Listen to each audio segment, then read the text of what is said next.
अच्छी शिक्षा अच्छा विचार है, हर बच्चे का अधिकार है।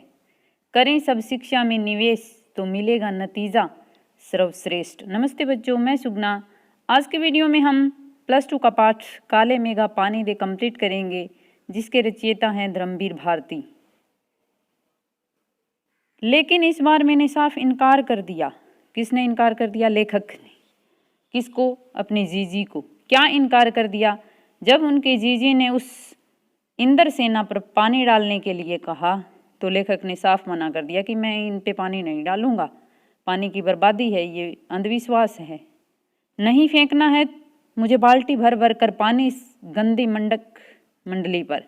जब जीजी बाल्टी भर कर पानी ले गई, उनके बूढ़े पांव डगमगा रहे थे, हाथ कांप रहे थे। तब भी मैं अलग मुंह फुलाए खड़ा था। मुंह फुलाए यानी नाराज। लेखक नाराज थे उनसे कि दीदी हैं वो, इस तरह से पानी इनके ऊपर क्यों डाल रही है।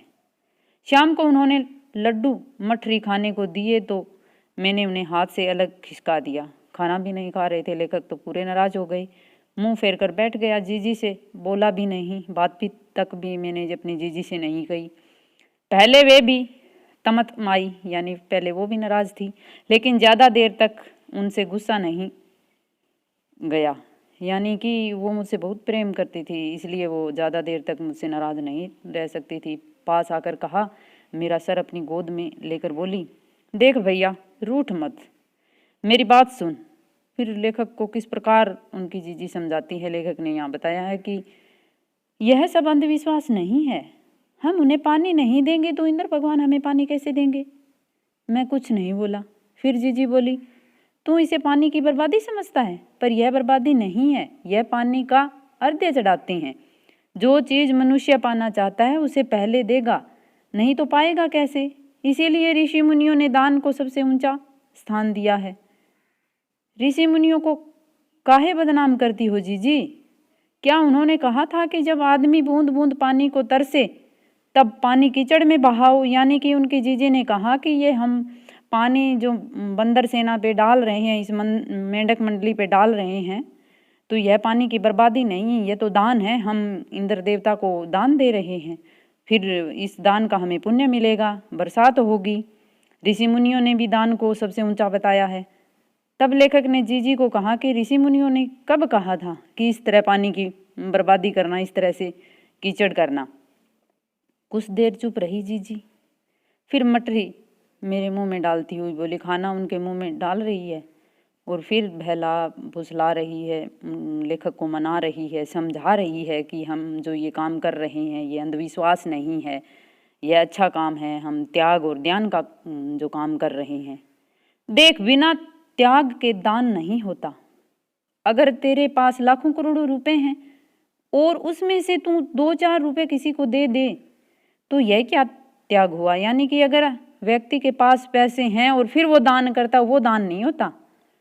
त्याग तो वह होता है कि जो चीज तेरे पास भी कम है, जिसकी तुझको भी जरूरत है, तो अपनी जरूरत पीछे रखकर दूसरे के कल्याण के लिए उसे दे देगा, तो त्याग तो वह होता है, दान तो वह होता है, उसी का फल मिलता है। फिर उनकी दीदी उनको समझाने का प्रयत्न कर रही है कि जब लेखक कहते हैं कि पानी की तो कमी है, अगर पानी पूरा होता तो हम उन पे बाल्टी भर भर के गिरा देते।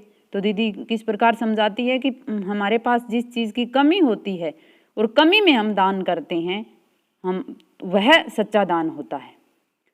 फल वल कुछ नहीं मिलता, सब ढकोसला है, सब मन घड़त बातें हैं। इस तरह से पानी फेंकने से थोड़ा ही दान मिलता है, थोड़ा ही पुण्य मिलता है। मैंने कहा तो, पर कहीं मेरे तर्कों का किलापस्त होता हार जाना होने लगा था, मगर मैं भी जिद पर अड़ा था। यानी कि जीजी कुछ मान ही नहीं रही थी। मैं चाहे कितने ही उनको तर्क दे दूं, सुझाव दे दूं, चाहे मैं कितना ही समझाने की कोशिश जीजी को कर रहा था, लेकिन वो तो मान ही नहीं रही थी। फिर जीजी बोली, देख तू तो अभी से पढ़ लिख गया है, मैंने तो गांव के मदरसे का मुंह भी नहीं देखा। मदरसा स्कूल, यानी कि उनकी दीदी बता रही है कि तू तो पढ़ा लिखा है, मैं तो अनपढ़ हूँ, मैं इस विषय में नहीं जानती। लेकिन पर एक बात देखी है कि अगर 30-40 मन गेहूं उगाना हो तो फिर विज्ञान की दृष्टि से भी समझाने की उनकी दीदी कोशिश कर रही है। जैसे ये दान दक्षिणा वाली बात लेखक ने नहीं मानी, तो एक उदाहरण इस तरह से समझाती है उनकी दीदी कि जो ये हम काम कर रहे हैं पानी डालने वाला, ये गलत नहीं है। अगर 30-40 मन गेहूं उगाना है तो किसान 5-6 सेर अच्छा गेहूं अपने पास से लेकर जमीन में क्यारियों में क्यारियां बनाकर फेंक देता है, उसे बुआई कहते हैं। यह जो सुख है हम अपने घर का पानी इन पर फेंकते हैं, वह भी बुआई है। यानी कि बुआई के लिए भी तो हम अनाज डालते हैं, तो पानी के लिए हम इनके ऊपर जो फेंक रहे हैं ये मानो हमारी बुआई है। यह पानी गली में बोएंगे तो सारे शहर कस्बा गांव पर पानी वाले बादलों की फसल जाएगी। यानी कि जिस प्रकार हम पहले गेहूं बोते हैं फिर उनसे फसल होती है, इसी प्रकार हम ये बुआई रूपी पानी इन पे डालेंगे तो फिर बरसात होगी। फिर काले मेघा से पानी मांगते हैं, यानी कि फिर बादलों से हम पानी मांगेंगे और बादल पानी देंगे। सब ऋषि मुनि कह गए हैं कि पहले खुद तो दो, तब देवता तुम्हें 4 गुना 8 गुना करके लौटाएंगे भैया। कि देवता और ऋषि मुनि भी यही कहते हैं कि पहले हम देवताओं को चढ़ावा चढ़ाते हैं, फिर वो हमारा फायदा करते हैं। यह तो हर आदमी का आचरण है, जिससे सबका आचरण बनता है। यथा राजा तथा प्रजा, सिर्फ यही सच नहीं है। ये कहावत है कि जैसा राजा होगा वैसी ही प्रजा होगी, तो उनकी दीदी कहती है ये सत्य नहीं है कि अगर राजा वैसा हो वैसी ही प्रजा हो। सच तो यह है कि यथा प्रजा तथा राजा, कि प्रजा अगर सही होगी तब राजा सही होगा। कहने का भाव यहाँ है कि हम अगर पानी चढ़ाएंगे उनको, हम दान करेंगे, हम त्याग करेंगे, तभी हमारा जो इंद्र राजा है यानी कि भगवान है वो बरसात करेगा, वो भी दान करेगा हमारे ऊपर। यही तो गांधी जी महाराज कहते हैं। जीजी का एक लड़का राष्ट्रीय आंदोलन में पुलिस की लाठी खा चुका था, यानी कि जीजी का बेटा था वो देशभक्त था, और इसीलिए गांधी जी वाला उदाहरण भी यहाँ दीदी देकर मेरे को समझाने का प्रयत्न कर रही हैं कि वो भी ये कहते हैं कि पहले प्रजा अच्छी होनी चाहिए, फिर राजा अच्छे होंगे। तब से जीजी गांधी महाराज की बात अक्सर करने लगी थी। इन बातों को आज 50 से ज़्यादा बरस होने को आए, पर ज्यों की त्यों मन पर दर्ज है।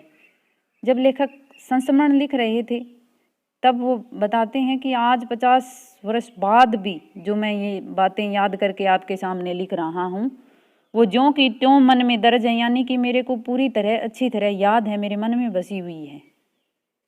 कभी कभी कैसे कैसे संदर्भों में ये बातें मन को कचोट जाती है कि आज भी जो पहले वाली अंधविश्वास वाली, पाखंड वाली, पानी की जो बर्बादी वाली बात थी, कि उस तरह के आज की मैं जो परिस्थितियां देखता हूँ, आज के वातावरण में जो मैं इस तरह के असामाजिकता देखता हूँ, तो मेरे मन को बहुत चोट पहुँचती है, बड़ा दुखी होता हूँ और सोचता हूँ कि हम आज देश के लिए करते क्या हैं, कि क्या कर रहे हैं। हम भारतीय नागरिक हैं और हमारे देश के लिए क्या कर रहे हैं। मांगे हर क्षेत्र में बड़ी बड़ी हैं, पर त्याग का कहीं नाम निशान नहीं। यानी कि हर लोग चाहते हैं कि बड़ा बड़ा काम हो, हमें जो बड़ी बड़ी सुख सुविधाएं हैं वो मिलें, देश आगे प्रगति करे, लेकिन त्याग कोई नहीं करता। किस चीज़ का त्याग? ना तो अपने पाखंडवाद का त्याग करते हैं, ना अपने अंधविश्वास का त्याग करते हैं, ना अपने स्वार्थ का त्याग करते हैं। अपना स्वार्थ आज एकमात्र लक्ष्य रह गया कि सब लोग स्वार्थी हो चुके हैं, अपनी अपनी गोज भर रहे हैं, अपनी अपनी भलाई देख रहे हैं। दूसरे किसी के साथ कुछ भी हो उनका कोई लेना देना नहीं।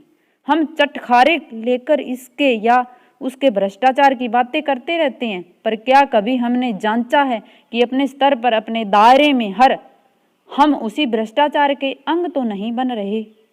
लेखक का कहने का भाव है कि देश के अंदर जहाँ कहीं भी भ्रष्टाचार हो रहे हैं, हम अच्छी उनकी निंदा करते रहते हैं, बातें करते रहते हैं। जांचा यानी कि हमने कभी भी सोचा है या कुछ कदम उठाया है या उनका विरोध किया है कि अपने दायरे यानी कि आसपास जो हो रहा भ्रष्टाचार है, घूसखोरी है, जो गलत काम हो रहे हैं, उसके बारे में हमने कभी भी पहल नहीं की, कभी भी उनको समझने की कोशिश नहीं की। हम तो खुद उस भ्रष्टाचार का अंग बन गए हैं।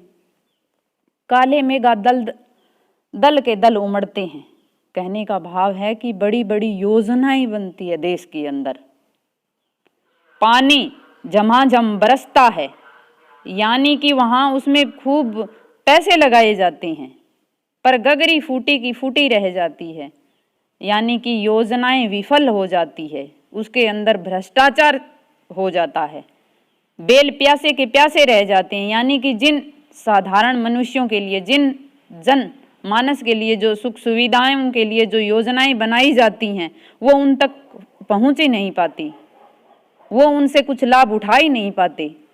आखिर कब बदलेगी यह स्थिति?